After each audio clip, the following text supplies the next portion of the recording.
दो प्रश्न हमारे सामने आए हैं। जीव अमर है, वो जन्मता मरता नहीं। जीव की परिभाषा दो ढंग से है। जीव यानी आत्मा और जीव यानी देहधारी। जैसे कीड़े, लाइट जली तो बहुत कीड़े आ गए, तो बहुत जीव आ गए, तो वहाँ देहधारी का अर्थ है। और जीव का शुद्ध अर्थ है आत्मा, चेतन। चेतन आत्मा अमर है, जन्मता मरता नहीं, जितना है उतना ही है। तो ये जनसंख्या बढ़ कैसे रही? ये प्रश्न जितने होते हैं सत्य के प्रति न समझने से होते हैं, और इसीलिए प्रश्न जरूरी है कि समझा जाए। एक विज्ञान सम्मत बात है कि दुनिया में जितना द्रव्य है उतना ही रहता है, न घटता है न बढ़ता है। एक कण नया बन नहीं सकता है और एक कण विनष्ट नहीं हो सकता है, केवल संयोग वियोग होता है। जड़ और चेतन दो सत्ताएं हैं। जड़ वह है जो खुद को न जाने और दूसरे को न जाने। चेतन वह है जो खुद को जाने और दूसरे को जाने। ये दोनों सत्ताएं जितनी हैं उतनी हैं, वो कम बेसी नहीं होती। जो कम बेसी हम महसूस करते हैं बहुत स्थूल दृष्टि से महसूस करते हैं। जैसे एक जगह 1 अरब आदमी हो और एक जगह 10 आदमी हो। 1 अरब आदमी में से 20 आदमी 10 आदमी में आ गए तो 3 गुना बढ़ गए, और 1 अरब आदमी में से 20 आदमी निकले तो कुछ पता नहीं लगता है। पूरी दुनिया में 6 से 7 अरब आदमी का अंदाज है। जनगणना हर जगह होती है, जनगणना होते हुए भी वो पक्की नहीं हो पाती है, किसी देश में पक्की नहीं हो पाती है। लेकिन फिर भी जनगणना का आकलन सही रहता है, करीब करीब, करेक्ट नहीं कर सकते। 6 अरब से 7 अरब के बीच में पूरी दुनिया में मानव माने जाते हैं। लेकिन आपके टिचाऊ कला के एरिया में कितने कीड़े मकोड़े होंगे, इसकी गणना करना असंभव है। ये अन्य योनियों में से कुछ मनुष्य में आ गए तो मनुष्य में बड़ी बढ़ोतरी दिखती है। लेकिन ये परम सत्य है विज्ञान की दृष्टि से भी कि सत्ता न घटती है न बढ़ती है, जो है सो है, केवल इधर से उधर हो जाती है। इसलिए मनुष्यों की वृद्धि में कोई शंका करने की आवश्यकता नहीं। अन्य प्राणियों की वृद्धि बहुत ज़्यादा है, वहीं से कुछ आ गए बस। मुक्त जीव कहाँ रहता है? जब आप देह धारण किए हैं, इतना वजन शरीर लेके चलते हैं और रहने की जगह आपको मिल जाती है, तब मुक्त जीव जिसके पास देह नहीं होगी उसको रहने की जगह नहीं मिलेगी। क्यों घबराते हो? मुक्त होने काम करो, मुक्ति लो। कारण कारक जहाँ है वहाँ कारण के आधार में कार्य रहता है।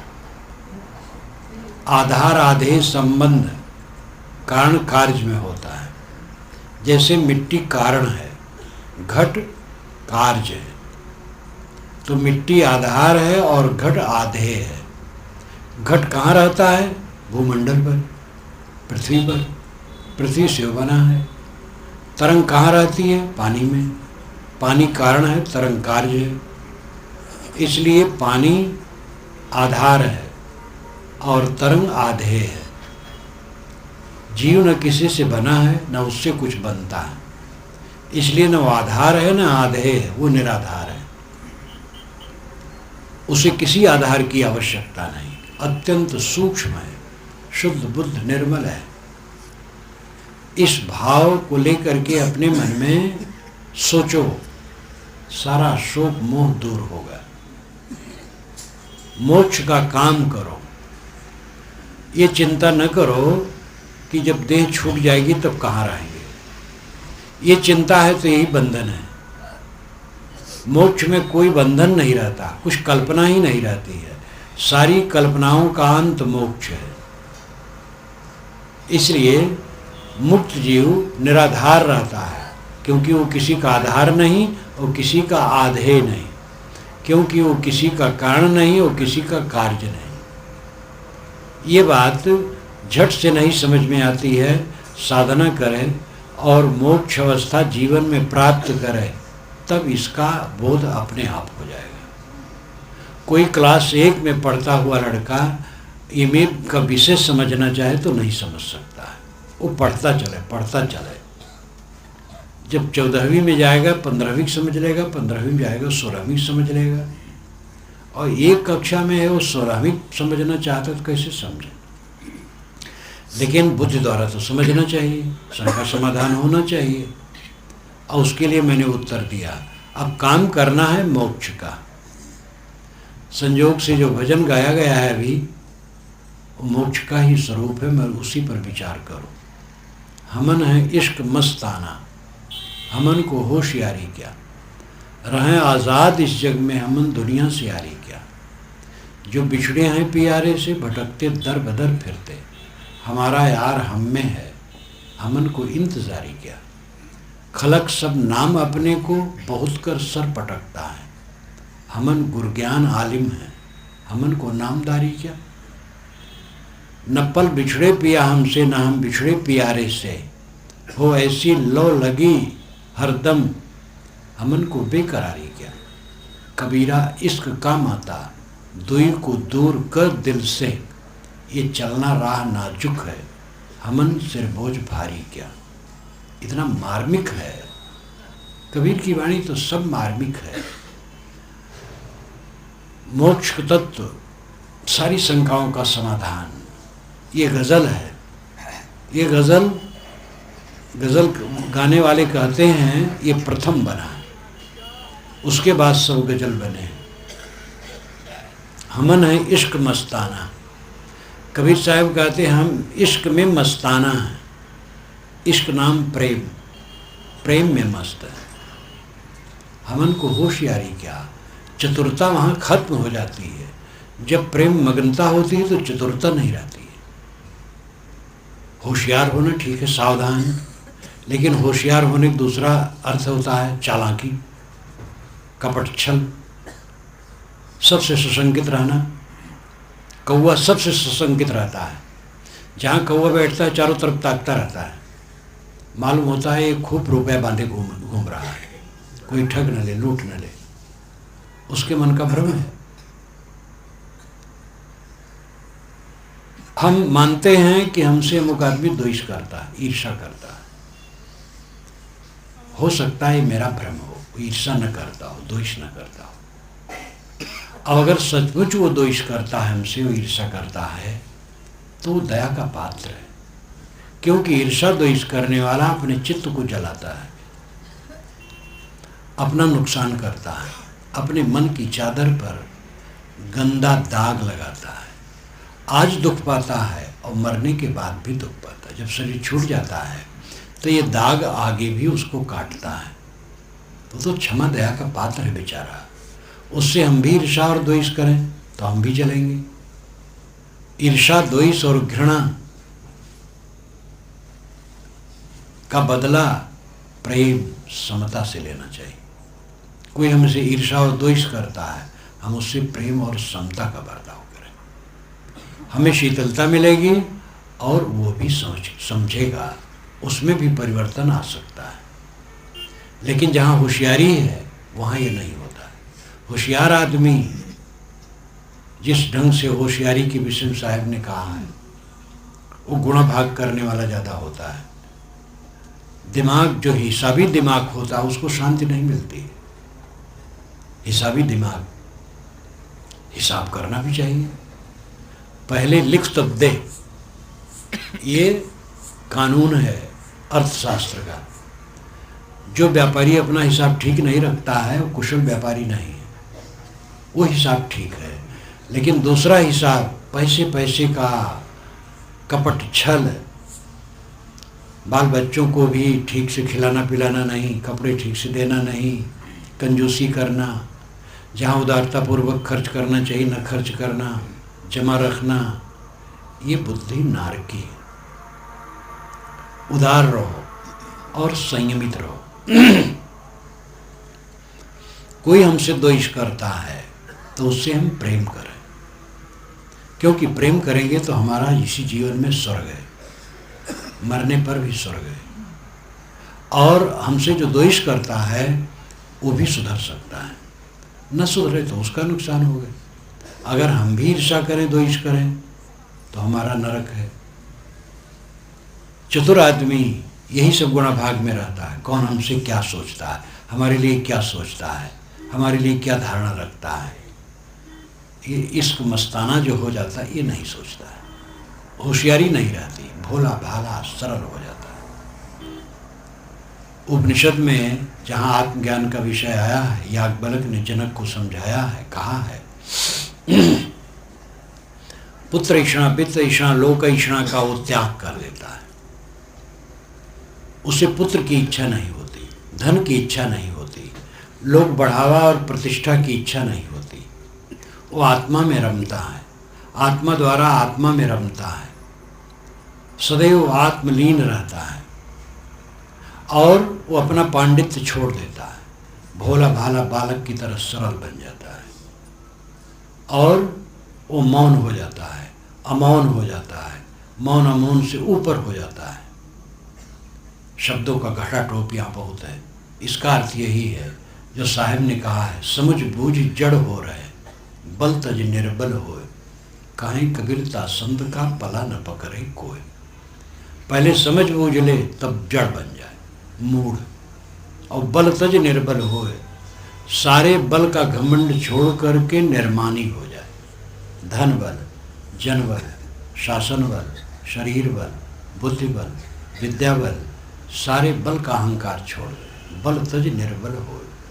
सारे बल शरीर पर निर्भर करते हैं और शरीर गल रहा है, मिट रहा है, क्या अहंकार।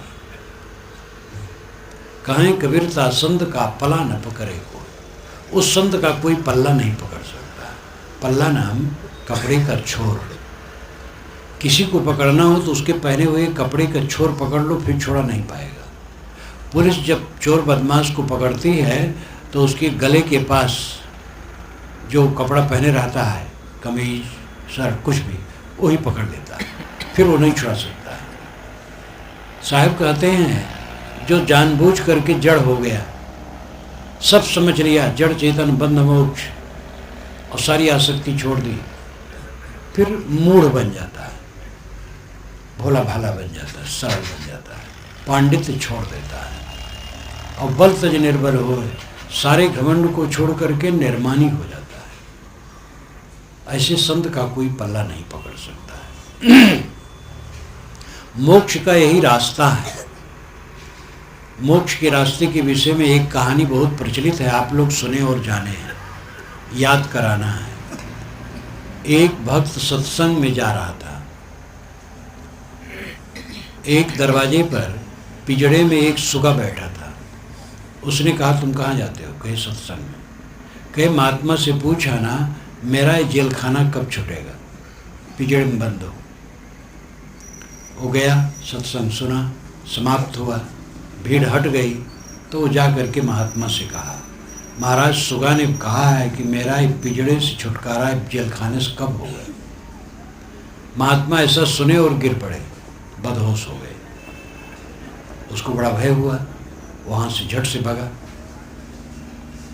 जा करके उससे कहा कि भाई तुम्हारा प्रश्न किया जैसे, सुनते ही महात्मा बदहोश हो गए, बस सुगा भी बदहोश हो गया। तो उसके समझ में नहीं आया क्या चक्कर है, वहाँ से भी भागा कि कौन जाने कोई हमें दोषी बतावे कि सुगा को मार दिया है। सुगा का मालिक घर में था, आया, देखा तो पिंजड़ा में सुगा मरा पड़ा है। उसने उसका फाटक खोला, पिंजड़ा का निकाल करके बाहर रखा, इतने में फर से उड़ करके चला गया। तो इसका अर्थ यह है कि महात्मा ने उत्तर दिया कि मर जाए तो पिंजड़ा से छूट जाएगा, तो मर गया तो बिजनेस छूट गया। इसका अर्थ है जो मर जाता है वो मुक्ति पाता है। तो मरते तो सब हैं, तो सबकी मुक्ति हो जानी चाहिए। ऐसा मरना नहीं, मरने का अर्थ है सहना। आप घर में गए, आपकी पत्नी गर्म थी कोई कारणवश, अब आपके ऊपर बरस पड़ी, आप अगर शांत हो जाएं, कुछ न बोले, तो उसको पछताना पड़ेगा। और अगर आप भी गर्म बोल दिए तो लंका कांड शुरू हो जाएगा। आप मर गए, कुछ नहीं बोले, यही मरना है, तो भी बेचारी मर जाएगी, चुप हो जाएगी। यही मरना, फांसी लगाना नहीं, जहर खाना नहीं। अहंकार को मारना, हमारा अहंकार ठनठनाता रहता है। और ये दुनिया में ऐसा कोई हो सकता है कि जिसको कोई कुछ न कहे? बड़े बड़े पुरुषों को लोगों ने कहा है, गालियां दी हैं, कितने संत जान से मार डाले गए हैं। संत ईसा, संत सरमद, संत मंसूर, संत दयानंद, कितने संत, महात्मा गांधी जैसा महापुरुष मार डाला गया। उनका दोष यही था कि 55 करोड़ रुपए बंटवारा में, पाकिस्तान हिंदुस्तान के बंटवारा में 55 करोड़ रुपए पाकिस्तान को देना था। हिंदुस्तान दे, क्योंकि हिंदुस्तान के हक में वन संबंधी बहुत संपत्ति आई थी, अरबों खरबों की, तो केवल 55 करोड़ देना था और लोग दे नहीं रहे थे। गांधी जी ने कहा कि अंतर्राष्ट्रीय स्थिति में जब वो जाएगा, पाकिस्तान ले जाएगा, तो आपको देना पड़ेगा, बदनाम भी होंगे, देना चाहिए। दूसरी बात, कुछ अल्पसंख्यक नवीन हिंदू चाहते थे कि हम भारत को हिंदू धर्म राज्य कायम करें। गांधी जी कहते थे मानव धर्म ठीक है, हिंदू धर्म की जरूरत, हिंदू है ही, सब हिंदू धर्म चल ही रहा है। तो कुछ नवीन अल्पसंख्यक हिंदू जो अपने को समझते थे कि हम भारत के उद्धारक हैं, उन्होंने सोचा कि गांधी रहेगा तो पता नहीं क्या क्या गड़बड़ होगा, इसको मार दो। ये उनकी अल्पज्ञता थी, अज्ञान था, अंधकार था, मार दिया। गांधी जी कब तक रहते? 78 वर्ष के थे, और कुछ दिन रह लेते, मरना तो सबको है। लेकिन गांधी जी के जीवन में रंग भर गया, उन्होंने सत्य के लिए अपनी कुर्बानी दे दी। जितने संत मारे गए हैं, गांधी जी महात्मा थे, संत नहीं थे। संत और ऊंचे होते हैं, गांधी जी अपनी जगह पर जितनी ऊंचाई पर हैं वो अद्भुत है। तो कितने संत मारे गए, कितने महात्मा मारे गए। दुनिया में कोई अपने को ये चाहे कि हम सबको बता दे कि हम बिल्कुल शुद्ध हैं, वो तो मोक्ष के रास्ते में नहीं, वो भोला है, समझ नहीं पा रहा है। सहो हमन है इश्क मस्ताना, हमन को होशियारी क्या। जो प्रेम में मस्त होगा, किसके प्रेम में? एक चाम का प्रेम है, एक राम का प्रेम है। चाम का प्रेम, चाम के प्रेम में मस्त होना तो नरक है, राम के प्रेम में मस्त होना चाहिए। देह के आकर्षण में पड़ करके तो लोग गृहस्थी भी नरक बना लेते हैं। विवाह लोग क्यों करते हैं? दैहिक आकर्षण के कारण। युवक को युवती के प्रति, युवती को युवक के प्रति दैहिक आकर्षण होता है, अवंग मिलन की चेष्टा होती है। इसको विवेक में बदल करके अंतर्मुख होने की बात कोई बिरले बिरले करते हैं, इसलिए लोग विवाह करते हैं। विवाह कर लेने के बाद उनको पता लग जाता है कि जो ये आकर्षण था मिथ्या था, इसमें मलिनता है, तकलीफ है, वासना की वृत्ति है, तो वैराग होना चाहिए। अगर वह उसमें बहुत डूबते हैं तो अपना हर प्रकार का नुकसान करते हैं।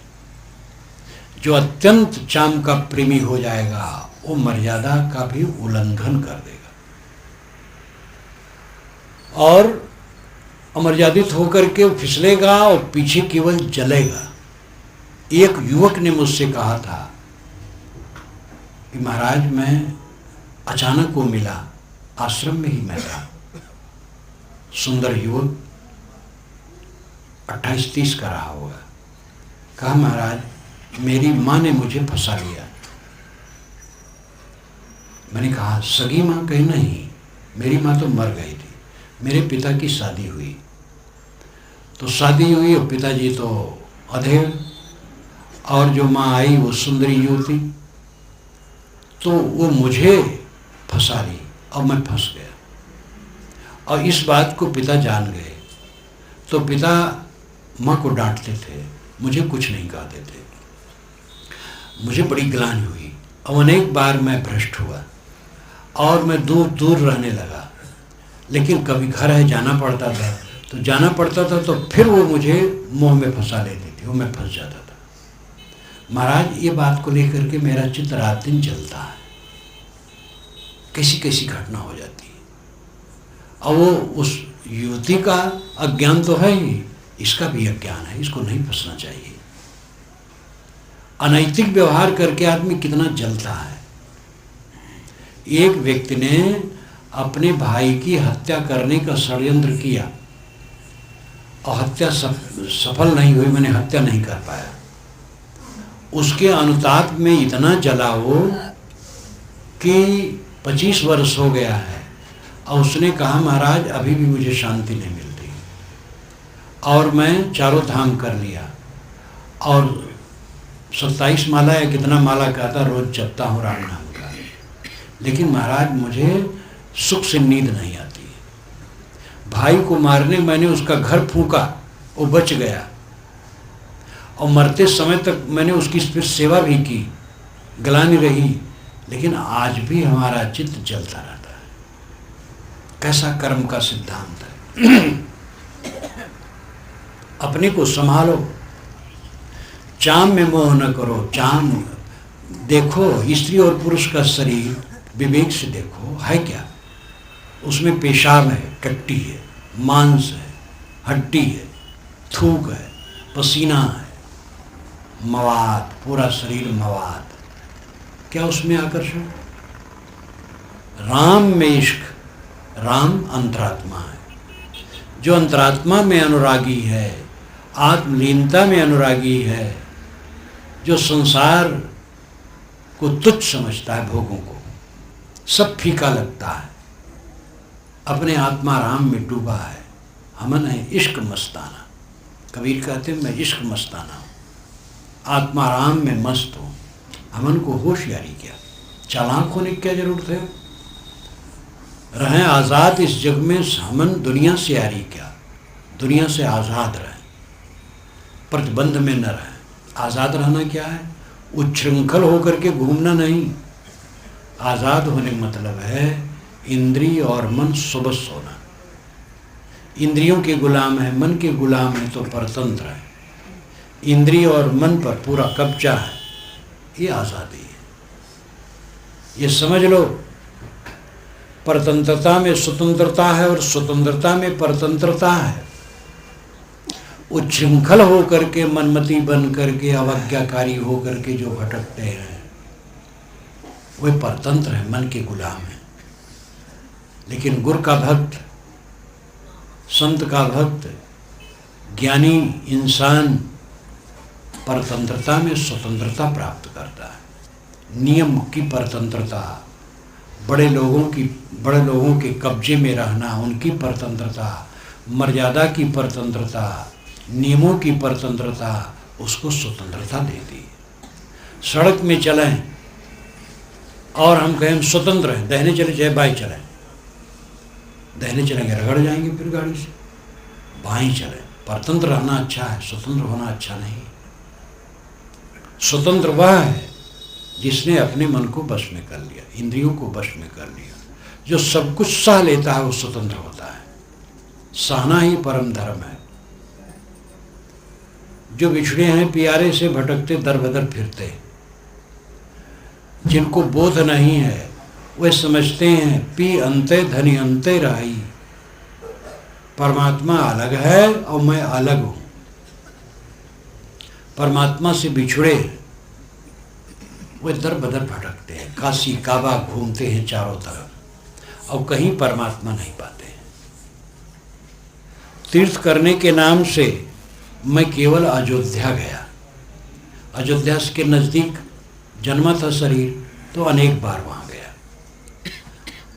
बाकी साधु मार्ग में आने के बाद स्वाभाविक संयोग पड़ा द्वारिका का, रामेश्वरम का, लेकिन वहाँ भी देखा पत्थर पानी है, कहीं परमात्मा नहीं। और जहाँ हम बैठे हैं परमात्मा वहीं है, आत्मा परमात्मा है। भीतर निर्गुण आत्मा है, बाहर सगुण परमात्मा है। जो भीतर में हमारे है शुद्ध चेतना, वो निर्गुण परमात्मा है। आंखें खोले, ये देख रहे हैं सबको, सगुण परमात्मा है, प्रत्यक्ष है, भटकना आपका है। लेकिन जो बोधवान नहीं है, समझते नहीं, भ्रांतियां दिमाग में हैं, परमात्मा बाहर है और मिलता है। ये महाकाव्य और 18 पुराण इसके विषय में बड़ा भ्रम पैदा किए हैं। वेदों में ये बात नहीं है, शास्त्रों में ये बात नहीं है, 6 शास्त्र में ऐसा नहीं कहीं लिखा है कि बाहर से परमात्मा मिलता है। वेदों में कर्मकांड और उपासना की बातें बहुत है, लेकिन ईश्वर की ऐसी सनक नहीं है कि कोई देहधारी ईश्वर मिलता है, जबकि वेद बहुत पुराने काल में बने हैं, जहाँ उसमें अध्यात्म की बात है, पूरे हीरे मोती की तरह है। ये 2500 वर्षों से इधर ईश्वर के दर्शन और ईश्वर को पाने के लिए बड़ा उद्वेग बढ़ा मनुष्यों में, क्योंकि ऐसी बातें सुनाई गई, लिखी गई, पढ़ी गई। इस प्रकार जो भ्रांति में है कि परमात्मा अलग है, मैं अलग हूँ, वह दर बदर भटकते रहते परमात्मा को पाने के लिए। हमारा यार हम में है, हमन को इंतजारी क्या। हमारा यार, हमारा परमात्मा हमारे भीतर है, हमें इंतजार नहीं करना है। परमात्मा पाना नहीं है, क्योंकि परमात्मा बिछुड़ा नहीं है। जब ये बोध हो जाए कि परमात्मा बिछुड़ा नहीं है, तो पाने का भ्रम ही कट जाए। आत्मा परमात्मा है, परम, आत्मा में परम शब्द लगा है। कई बार मैं इस पर कहा करता हूँ, प्रेत आत्मा, दुष्ट आत्मा, शुद्ध आत्मा, महात्मा, परमात्मा, इन सारे शब्दों में आत्मा खास है। और जो विशेषण है वो प्रेत है, दुष्ट है, शुद्ध है, महात्मा है, परम है।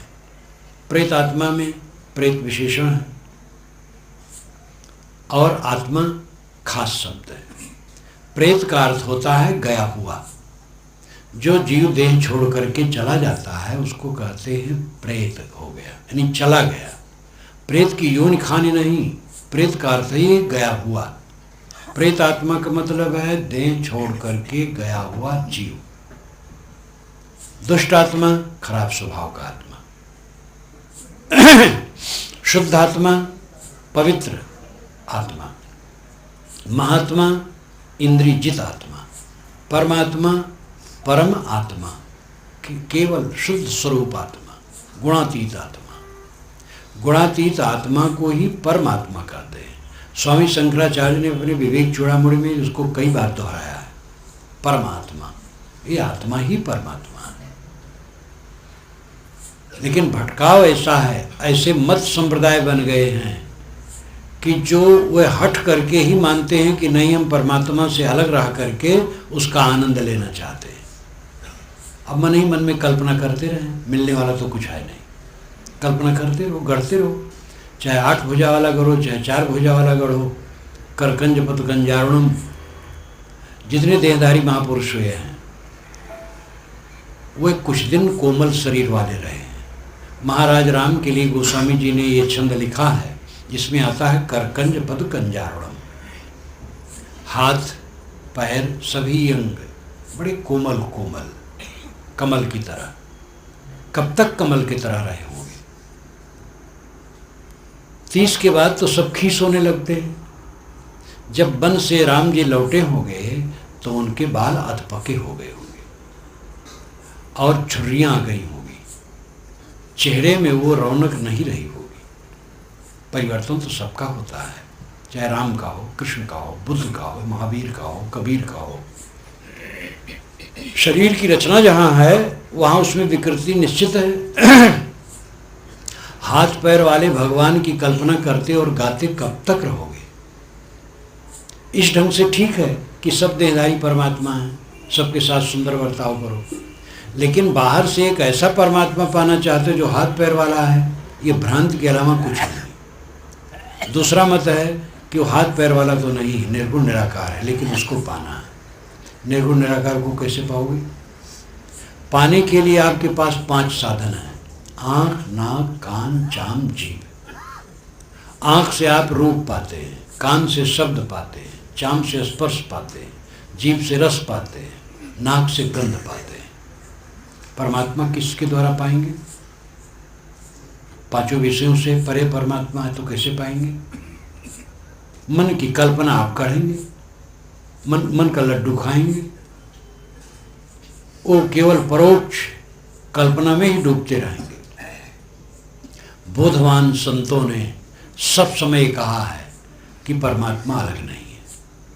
यास्क मुनि हुए हैं आज से 2800 वर्ष पूर्व। उन्होंने वेदों पर निरुक्त लिखा है। उसको पढ़ करके, उनके निरुक्त को पढ़ करके वेद काफ़ी अच्छा समझा जा सकता है। जब मैंने वेद क्या कहते पुस्तक लिखी तो उनका निरुक्त अपने सामने रखता था, और करीब 80-90 वर्षों से तो मैकडॉनल्ड का वैदिक मैथोलॉजी बहुत महत्वपूर्ण है, वो भी मेरे पास था। इन सब का सहारा मैंने लिया। तो निरुक्त तो 2800 वर्षों से वेद समझने के लिए बहुत अच्छा सहारा है। उन्होंने लिखा है, कोई जो आध्यात्मिक मंत्र हैं उनका जब भाष्य किया है तो उन्होंने बताया है कि ऐतिहासिक लोग इस मंत्र का ये अर्थ मानते हैं, कर्मकांडी लोग ये अर्थ मानते हैं, वैयाकरण लोग ये अर्थ मानते हैं, लेकिन आत्मवादी लोग ये अर्थ मानते हैं। तो आत्मवादी का अर्थ जो उन्होंने दिया है बिल्कुल पारक सिद्धांत जैसा। सत्य का बोध सब समय रहा है, और सत्य की जिज्ञासा और सत्य को प्राप्त करके कृतार्थ आत्मा सब समय हुई है। इसीलिए श्री काशी साहेब ने लिखा है कि पारख अनादि है और पारखी संत युग युग से होते आए हैं। भले उनका नाम पारखी न रहा हो, लेकिन ऐसे संत युग युग से होते आए हैं। तो आत्मा से परमात्मा अलग नहीं है, आत्मा ही परमात्मा है, ऐसा बोध सदा से रहा है, और इस बोध में रहने वाले सदा से रहे हैं। ज़्यादा जोर तो इसी पर था। उपनिषदें जो वैदिक परंपरा का हो या भारतीय परंपरा का हो, वेद सबसे पुराने ग्रंथ हैं, और उपनिषद उसके सार तत्व बताते हैं। उपनिषदों में परोक्ष ब्रह्म की भी चर्चा है, लेकिन ज्ञानी लोग अपरोक्ष ब्रह्म की ही बात स्वीकारते हैं, जिसमें आता है तत्त्वमस, वह तू है, अयम आत्मा ब्रह्म ही आत्मा ब्रह्म है, प्रज्ञानम ब्रह्म, ज्ञान ही ब्रह्म है, अहम ब्रह्मास्मि, मैं ब्रह्म हूँ। ये अपरोक्ष ब्रह्म का बोध है। तो आत्मज्ञान, अपने को पहचानना और अपने में शांत हो जाना, बोधवानों ने सब समय बताया है। सदगुरु कबीर की यही खोज रही है, और यही उन्होंने रखा है। इस अवस्था में जो पहुंच गया वो भटकेगा नहीं।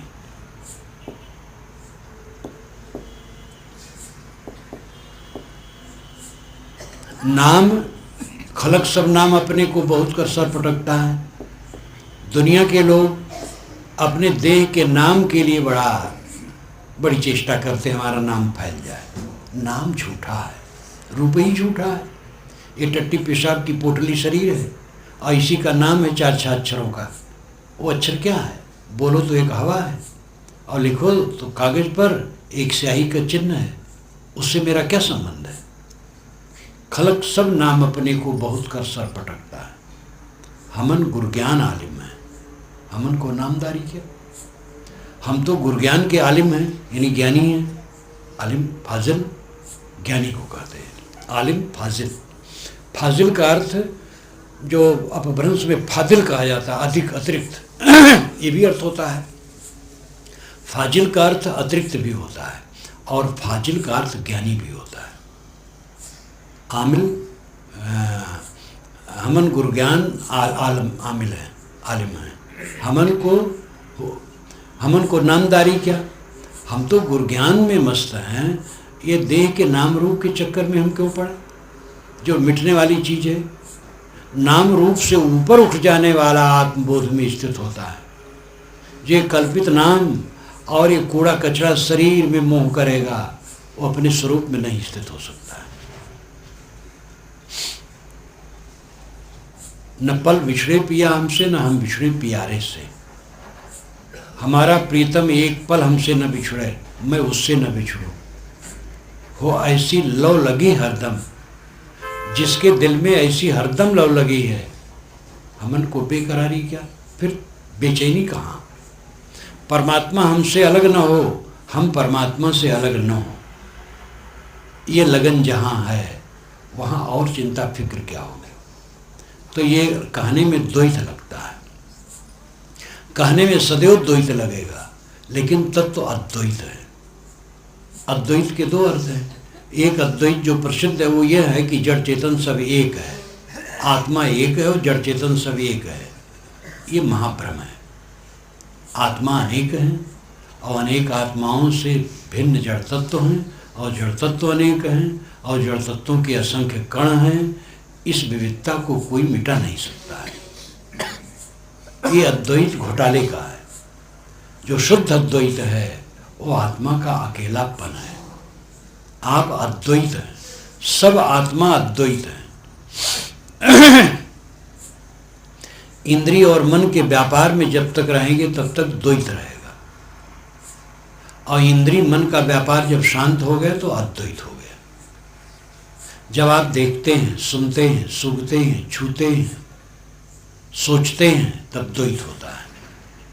देखना, सुनना, सूंघना, छूना, सोचना सब बंद कर दें तो अद्वैत अकेला रह गया। आत्मा अद्वैत है, अकेला है। जो इस अपने अद्वैत भाव में डूबा है वह कहता है कि मेरा प्रीतम मुझसे अलग न हो और मैं प्रीतम से अलग न हूँ। ऐसी लव जिसके अंदर में लगी हुई है, प्रेम लगा है, लगन लगी है, उसको चिंता फिक्र कुछ नहीं। इसका अर्थ यह है कि आत्म विस्मरण हम न करें, अपने आत्मा का ख्याल भूल न जाए। हम द्वेष कब करते हैं, क्रोध कब करते हैं, ईर्ष्या कब करते हैं, काम के अभिभूत कब होते हैं, चिंता और उद्वेग में कब पड़ते हैं, जब आत्मज्ञान से वंचित रहते हैं। किसी को बौद्धिक आत्मज्ञान हो गया है, लेकिन अगर उसकी याद नहीं है तो देहाभिमानी हो जाएगा। जब आत्मज्ञान की याद करेगा तब देहाभिमान छूटेगा। आत्मज्ञान को बढ़ाना चाहिए, इसकी व्यापकता करनी चाहिए, मतलब पूरे जीवन में फैला रहे। उठत बैठत कबहु न छूटे ऐसी तारी लागी। ऐसा ध्यान लगे, ऐसा चिंतन हो कि उठते बैठते कभी न छूटे। हर समय खड़े बैठे लेटे उतान, कहें कबीर में एक समान। देहाती भाषा में साहब की कहावत है, खड़े हों, बैठे हों, लेटे हों, उतान हो, हम एक समान सब समय। हम अपने परमात्मा में हैं। अब परमात्मा को पा गए तब कूड़े कचड़े में क्यों रहें। हीरा पायो, हंसा पायो, मान सरोवर ताल तलैया क्यों डोले। जब हंस मान सरोवर झील पा गया निर्मल, तो गंदे ताल तलैया में क्यों डोले। जब परमात्मा का बोध हो गया तब विषय वासना का कीचड़, राग द्वेष का कीचड़, इसमें क्यों पड़े। हमारे लिए कोई राग द्वेष करता है वो बेचारा क्षम्य है, दया का पात्र है, उस पर भी करुणा करना है, प्रेम करना है। उसके हृदय में गंदगी रही नहीं जाती है, क्योंकि हरदम निर्मलता निर्मलता निर्मलता। जो परमात्मा को पा गया वो गंदगी में क्यों लौटेगा। परमात्मा को पाना भी कथन द्वैत में होता है, लेकिन तत्व अद्वैत है। समझ गया कि आत्मा ही परमात्मा है। जिसे मैं खोजता था वो मैं खुद हूँ। ये पूरा समझ गया तो फिर वह गंदगी में नहीं पड़ता है। अगर ऐसे साधक का मन क्षण मात्र के लिए कहीं प्रपंच में गया तो उसको बड़ी चोट लगती है और तुरंत उसको फेंक देता हो। जब तक देह है तब तक सावधान रहना चाहिए। अंदर में मन है, बाहर इंद्रियां हैं, उसके बाहर प्राणी पदार्थ फैले हैं। इस जंगल में भटकने का चांस जब तक सांस टूट न जाए तब तक है। लेकिन जो बोधवान सच्चा है वो भटक नहीं सकता है, क्योंकि स्वरूप स्थित के समान दुनिया में कोई सुख नहीं है। आत्मलीनता के समान दुनिया में कोई सुख नहीं है। परमानंद परम सुख हम चाहते हैं। दुनिया के लोग इंद्रियों को चंचल करने में सुख मानते हैं, जो उन्हें दुख देता है। बीड़ी पीते हैं लोग, सिगरेट पीते हैं, शराब पीते हैं, तो उसको पीने से उनके शरीर में आदत बस एक आनंद की लहर आती है। उसी आनंद की लहर में फंस करके उसको छोड़ नहीं पाते। और आनंद की लहर उनका भ्रमजनित है। सच्चा आनंद है इच्छा ही न उठना। जैसे कल्पना करो, एक युवक है, वो अकेले बैठा है और संतुष्ट है। कुछ क्षण में उसको युवती का ख्याल आया तो छोड़ा नहीं, उसी ख्याल में डूब गया तो चंचल हो गया। अगर अभी भी छोड़ दे तो ठीक, लेकिन नहीं छोड़ा तो मन विकारी हो गया, उद्वेगित हो गया। तो ये अपना नुकसान किया, इसमें सुख तो नहीं मिला। अब अगर युवती मिल गई तो पतित हुआ। अगर अनैतिक है, अमर्यादित है, तो भयंकर संस्कार मन में बना और बाहर से जानने पर मारपीट भी हो सकती है। अगर अमर्यादित नहीं है, मर्यादित है, तो भी उसकी वासना बढ़ी और चंचलता बढ़ी, सुख कहाँ मिला, पीछे पछतावा हुआ। जब वो बैठा था निर्मल मन से, जब उसके मन में काम वासना थी ही नहीं और शांत था, वो सच्चा सुख था। काम वासना की याद आई तो सच्चा सुख नहीं हुआ, तो दुख हो गया।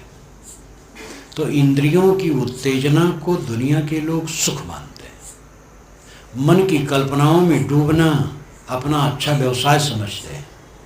बोधवान इंद्रियों का संयम सुख समझता है, मन की कल्पनाओं को दूर करके शांत रहने में सुख समझता है, और वही असली सुख है।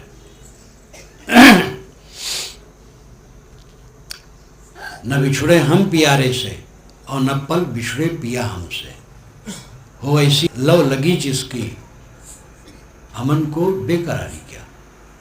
जो इसमें ध्यान रखता है कि मेरी स्वरूप स्थित क्षण मात्र के लिए भी न भूले आत्मलीनता, आत्म शांति, आत्म तृप्ति, एक क्षण भी अलग ना हो, वो इसके लिए सतत जागरूक रहता है। सारी उपलब्धियां दुनिया की तुच्छ हैं, क्योंकि कुछ रहने वाला नहीं है। बड़े बड़े ऐश्वर्यवान सब छोड़ के चले जाते हैं, तो यहाँ क्या रहने वाला है। परम ऐश्वर्य हमारी स्वरूप स्थित है। रामलीनता आत्मलीनता है, परमात्मलीनता है। इसी को ब्रह्मलीनता कह सकते हो, खुद सिनासी कह सकते हो, और खुद वीनी कह सकते हो। खुद वीनी अपने आप को देख लेना, अपने आप को समझ लेना। खुदा क्या है? खुद खुदा स्वयंभू, ये आत्मा ही खुदा है। जो आत्मलीन है, आत्मसंतुष्ट है, आत्मतृप्त है, वो इस स्थिति को छोड़ना नहीं चाहता है पल भर। उसकी लगन इसी में निरंतर लगी रहती है। इस स्वतंत्र राज्य को पा करके भला कौन होगा जो फिर घूर पर दाने बीनेगा, दुनिया में सुख खोजेगा। कबीरा इश्क का माता दुई को दूर कर दिल से, ये चलना राह नाजुक है, हमन सिर बोझ भारी क्या। कबीर साहब कहते हैं मैं इश्क का माता हूँ। कबीरा इश्क का माता, दुई को दूर कर दिल से। दिल से मैंने द्वैत को दूर कर दिया है और मैं इश्क में डूबा हूँ निरंतर। द्वैत क्या है? आत्मा के अतिरिक्त अनात्म पदार्थ। जो कुछ अनात्मा है वो दूसरा है और उसको दिल से दूर कर दिया। अब मेरी स्पृहा कहीं नहीं रही, रूप में, रस में, स्पर्श में, गंध में, मान प्रतिष्ठा में, पद में, मान बढ़ाई में, पूज्यता में कहीं स्पृहा नहीं रही। ये सब कूड़ा कचरा है और यही सब भुलावन का घर है। इसलिए दुई को दूर कर दिल से, दुई को दूर कर दिल से इस पर अपना दृष्टि केंद्रित कीजिए। हर समय सामने द्वैत आता है, दूसरा आता है और उसी में हम राग करते हैं या द्वेष करते हैं और दोनों हमारे लिए भवबंधन के जाल बुनते हैं। कुछ प्राणी और पदार्थों को हम अनुकूल मान लेते हैं और अपने सुख का उनको साधन मान लेते हैं और कुछ प्राणी पदार्थों को अपने अनुकूल सुख के लिए विरोधी मान लेते हैं। इसी में हमारे चित्त में राग द्वेष बनता है और ये राग द्वेष हमें काटते हैं। इस राग द्वेष से जो अपने को बचाए वो आत्मस्थिति को प्राप्त कर सकता है। अनुकूल प्रतिकूल होते हैं, अनुकूल के प्रति राग ना हो, प्रतिकूल के प्रति द्वेष ना हो। अनुकूल प्रतिकूल भी बदल जाते हैं, ये बराबर देखा जाता है। जो अपने अनुकूल रहा कुछ दिन के बाद प्रतिकूल हो गया और कुछ दिन के बाद मध्यस्थ हो गया, ना अनुकूल है ना प्रतिकूल है। मित्र वैरी हो जाते, वैरी मित्र हो जाते हैं, फिर उदासीन हो जाते हैं। तो ये तो दुनिया का तमाशा है। अनुकूलता कब तक रहेगी, प्रतिकूलता कब तक रहेगी? अनुकूलता प्रतिकूलता में जो उद्वेगित होगा वो अपने कल्याण का काम नहीं कर सकता। दोनों के द्वंद्वों से जो ऊपर रहेगा, सबको निर्विकार भाव से सहेगा, पृथ्वी के समान सहनशील हुए बिना कोई मुक्ति नहीं पा सकता। पृथ्वी पर कचरा डालो, फूल डालो, पृथ्वी शांत है। इसी प्रकार अनुकूल मिले प्रतिकूल मिले, सब समय शांत रहने से कल्याण हो। कल्याण का काम ही है मर जाना। मरते मरते जग मुआ मोए न जाना कोई। ऐसा होए कि ना मुआ बहुर न मरना हो। ऐसा हो के मरे जिससे फिर मरना ना हो। ऐसा हो करके मरना क्या है? मन को मार लेना, अपने अहंकार को मार लेना, अपने आप को सारे विकारों से ऊपर हो। ये चलना राह नाजुक है, हमन सिर बोझ भारी क्या। साहब कहते ये नाजुक रास्ता है। स्वरूप स्थित का रास्ता, मोक्ष का रास्ता, कल्याण का रास्ता बहुत नाजुक है। बोझा लेके चलोगे तो नहीं पार पाओगे, बोझा हटा करके चलो। अस्मनवती रीते समरबुद्धम उत्तिष्ठत्, वेद में मंत्र आता है। पत्थरों से भरी नदी बड़े जोरों से बह रही है, उठो, सावधान हो जाओ। प्रतरता सखाया, ऐ मित्र इसको अच्छी तरह से तर जाओ। अत्रा जहां में असन्न सेवा सिमान बह मुत्रे वाजान। लेकिन ध्यान रखो, अत्रा जहां में असन्न सेवा, असन और अशिव, असत और अशिव, अत्रा जहां यहीं छोड़ दो। शिवान वै मुत्रे वाजान, जब हम पार हो जाएंगे तो हमें कल्याणकारी चीजें मिल जाएंगी। वेद मंत्र का जो स्थूल अर्थ है वो यह है कि एक नदी है, बड़ी तेज धारा से बह रही है और उसमें पत्थर भरे हैं। ऐ मित्रों, साहस करो और तर जाओ, लेकिन सिर पर गठरी लेके न तरो। गठरी को ही फेंक दो, गठरी तुम्हें डुबा देगी। गठरी का लोभ न करो, तैर जाओ तो उधर तुम्हें काम की चीज़ें मिल जाएंगी। ये रूपक में कहा गया है। वेद वचन और कबीर वचन रूपक में बहुत है। इसका आध्यात्मिक अर्थ है संसार पत्थरों से भरी, विघ्न बाधाओं से भरी नदी है, गहरी, जो बहुत तेज बह रही है। कितने साधक चलते हैं कल्याण के लिए, लेकिन राग द्वेष में उलझ करके फिर फंस जाते हैं। जो अपने को नहीं जीतेगा और प्राणी मात्र के प्रति मैत्री भाव, करुणा भाव नहीं रखेगा, वो पार नहीं पाएगा। राग में फंसेगा, द्वेष में फंसेगा।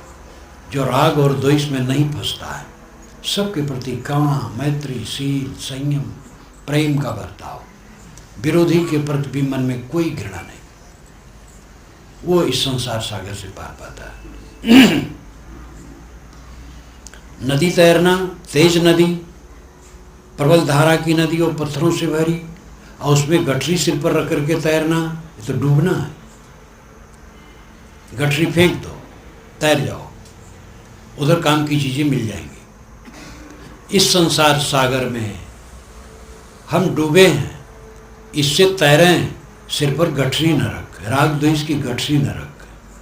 राग द्वेष की गठरी रखेंगे तो डूबेंगे।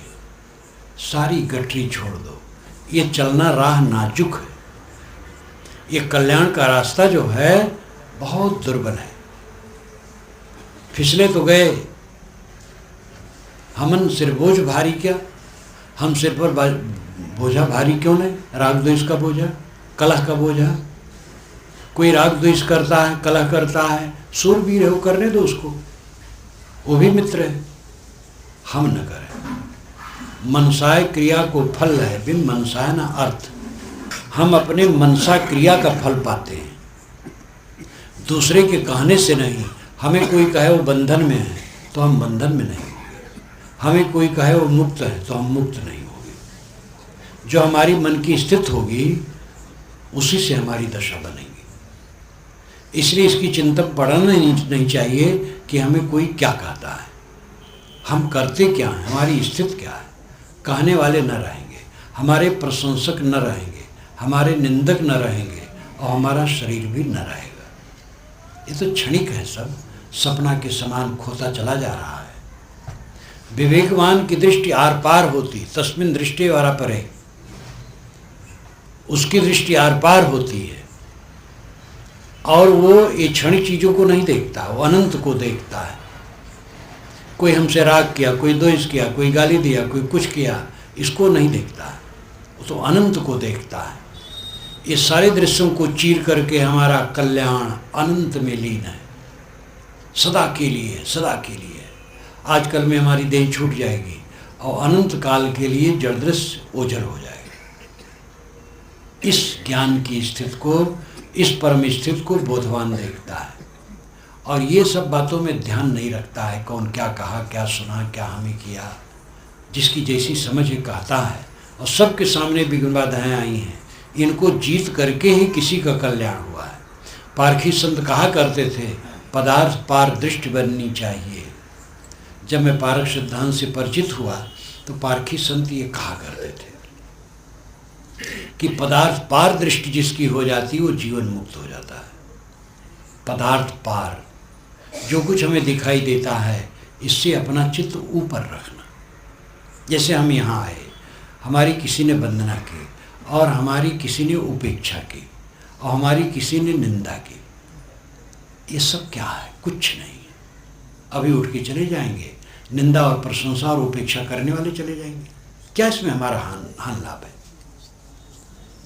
आगे दृष्टि रखो, घेरे में न रखो, घेरे से पार निस्सीम अनंत मोक्ष को देखो।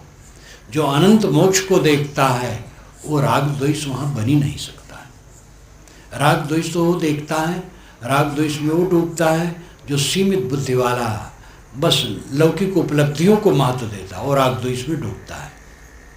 बोधवान राग द्वेष में नहीं डूबता है, वो अनंत मोक्ष को ध्यान में रखता है, और वो समझता है हमन सिर बोझ भारी क्या, अपने सिर पर बोझा भारी लेने की क्या आवश्यकता है इसमें। जिसे कल्याण प्रिय हो वो बोझा डाल दे।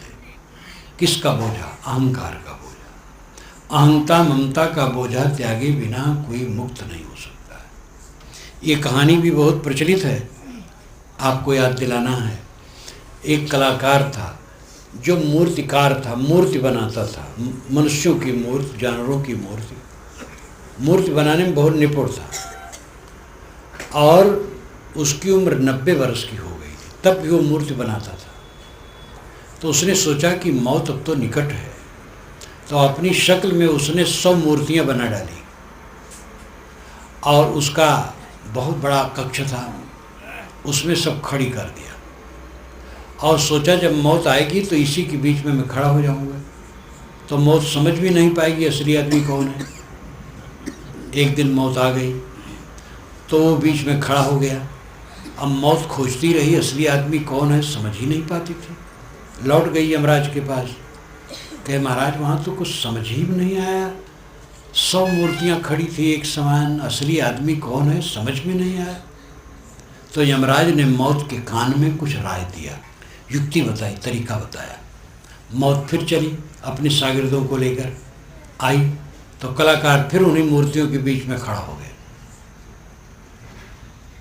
तो एक ने कहा कि हुजूर कलाकार तो क्या पूछना है, इतना ऊंचा कलाकार, ऐसी मूर्ति बनाई है कि मानो जान है इसमें, बोल देगी। तो दूसरे ने कहा हाँ लेकिन इसमें एक बहुत बड़ी खामी है। कलाकार ने कहा कौन खामी है? कहा पकड़ पकड़ यही है। उसका अहंकार जग गया, अहंकार में ठेस लगी, खामी देखा सुना, बस तुरंत पकड़ लिया गया। ये कहानी भी समझाने के लिए है।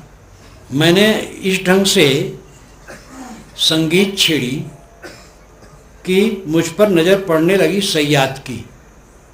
एक उर्दू का छंद है जो इस समय पूरा याद नहीं हो रहा, भाव यही है कि मैंने ऐसा गायन किया, ऐसा गीत गाया कि सैयाद की नज़र मेरे ऊपर पड़ने लगी। सैयाद काल, एक सैयद होते हैं जो मुसलमानों में ऊंचे माने जाते हैं, यहाँ सैयाद है काल।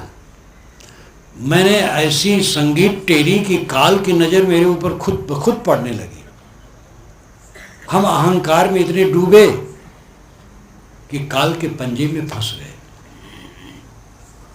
इसलिए बोलना बंद करो, वाणी छोड़ दे अभिमानी, अहंकार छोड़ो। अहंकार हमें मौत के मुख में पकड़ा दिया। शरीर का मौत होना तो ठीक है, आत्मा की मौत जो हम करते रहते हैं, पतन, इसको रोकने की जरूरत है। आत्मा का पतन न करें, अपने आत्मा का उद्धार करें। साहब गए अंतिम पद, बहुत ध्यान देने योग्य, ध्यान देने योग्य तो उनकी पंक्ति पंक्ति है, लेकिन इस पर ध्यान दें कि चलना राह नाजुक है, हमन सिर बोझ भारी क्या।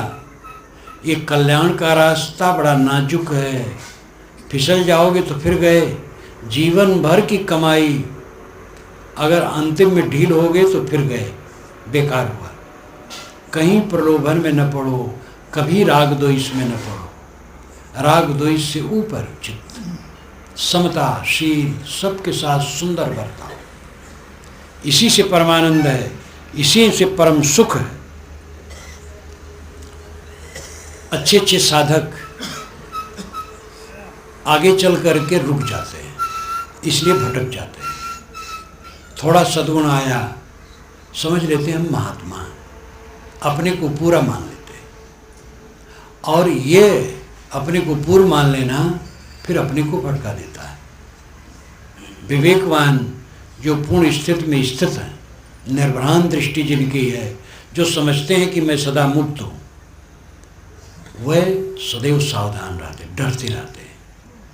दुनिया में जब तक हम हैं, सांस चल रही है, डरना। इसकी भी एक कहानी है। एक नर्तकी उसी गांव में रहती थी और एक महात्मा की कुटिया थी, वही भी उसमें रहते थे। तो नर्तकी काफ़ी पूछे, कई बार पूछे, महाराज आप कौन हैं? तो महात्मा कहे कभी बता दूंगा। ऐसे होते होते महात्मा बूढ़े हो गए, मौत का समय आ गया और वह लटा दिए गए। तो नर्तकी गांव पर थी, सुनी, आई, कहे महाराज आप कौन हैं, आज तक नहीं बताए। कहे मैं साधु। कहे आप पहले क्यों नहीं गए? पहले कहता पता नहीं कहीं भटक जाता, तो अब भटकने का समय नहीं रह गया। ये भी शायद कहानी, ये हिदायत है हम लोगों के लिए कि आओ बोलो मत, महात्मा न बनो। साधु वेश हो गया तो महात्मा न मानो, हम महात्मा हो गए, हम संत हो गए, हम मनुष्य हैं, साधारण आदमी। अपने को संभाल के रखो, अहंकार करोगे तो गिरोगे। कितने साधक गृहस्थी में और विरक्ति में आगे बढ़े और सदाचारी हुए, सद्गुण संपन्न हुए, बस रुक गए, समझ लिए पूरा हो गया। केवल सद्गुण से पूरा नहीं है, वासना की ग्रंथि को तोड़ना है। राग द्वेष अगर चित्त में आते हैं तो आपका सब ज्ञान वैराग्य मिथ्या है। विरोधी के प्रति भी हानि करने की चेष्टा अगर है, उसको कटु कहने की चेष्टा है, उसको तकलीफ देने की चेष्टा है, उसको उसकी हानि करने की चेष्टा है, तो कहाँ ज्ञान वैराग्य है? सूक्ष्म ग्रंथियां सच्ची समझ होने पर भी पारख निजे दुर्गुण रहे, विशाल साहब ने कहा है। सच्ची समझ संशय रहित पारख निजे दुर्गुण रहे। सच्ची समझ है, संशय रहित ज्ञान है, में पारख अपने में है लेकिन दुर्गुण बचा रहता है। बड़ी बारीकी की बात है। देखो, अगर मन में राग आया, अगर मन में द्वेष आया, तो समझो सांप अभी मरा नहीं है, अपने मन के सांप को मारो, तब कैवल्य होगा, तब मोक्ष होगा। इसीलिए साहब कहते हैं ये चलना राह नाजुक है, तलवार की धार पर चलना है, लेकिन घबराओ मत, ये रास्ता राजपथ है, प्रशस्त है, महाआनंदमय है, महाकल्याणमय है। सावधान रहो, भटको ना, सब छूट जाना है। तब किस लिए राग द्वेष करते हो? कल्याण चाहो तो राग द्वेष को काट दो। हमन है इश्क मस्ताना, हमन दुनिया से यारी क्या। हम इश्क में मस्ताना है, हम दुनिया से मोहब्बत क्यों करें? दुनिया का मतलब दुनियादारी, मोह माया। बोधवान मोह माया से ऊपर होता है, अपने आप में मग्न होता है। ये पूरे साहिब के गज़ल में सार तत्व यही है कि परमात्मा आत्मा से अलग नहीं। जो परमात्मा का प्रेमी होता है वो भोगों में लोलुप नहीं होता है, वो मान बढ़ाई नहीं चाहता है, नामदारी की इच्छा नहीं चाहता है, और वो ये नहीं मानता भगवान कहीं अलग है। वो सावधान रहता है कि अहंकार का बोझा बिल्कुल फेंक देना है, अहंता ममता पूरा विसर्जन, तब वो दशा आती है। और इस दशा में रहने वाला कल्याण प्राप्त पुरुष, पुरुष स्त्री कोई भी हो, जो भी इस दशा में पहुँच जाएगा वो कृतार्थ है, उसे भटकना नहीं है। यही जीवन की ऊंचाई है, और इस तक सबको पहुँच करके ही सबको परमानंद की प्राप्ति होती है। मैं अपनी वाणी को विराम देता हूँ।